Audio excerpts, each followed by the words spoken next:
This is Twit.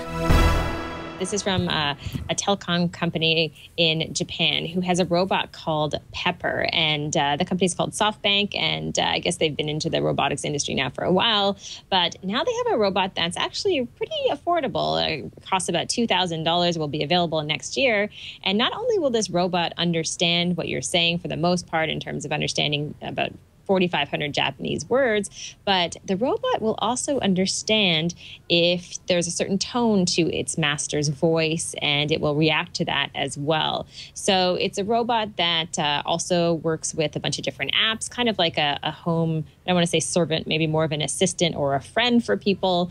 And as we hear more about robots in the home, and especially as they sense our feelings, I'm just curious, Sarah, what do you think? I mean, is this rad, or is it kind of a fad, or is it just downright scary?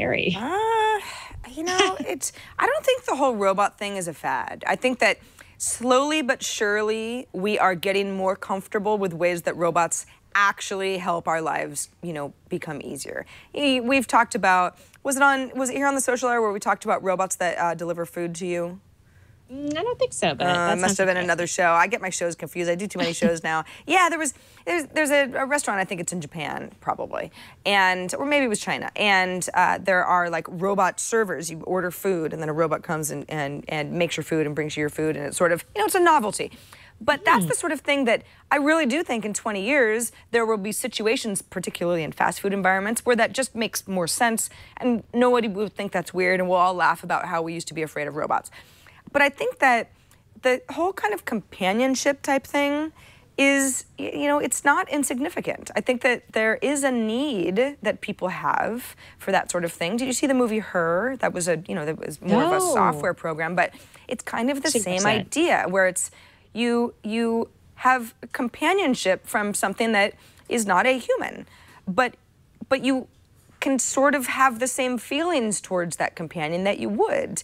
And I don't know. I guess there is a little bit of a creep factor, but I'm not sure that it's a bad thing. I think in many cases, if it brings, joy to someone's life. I mean, this guy is cute.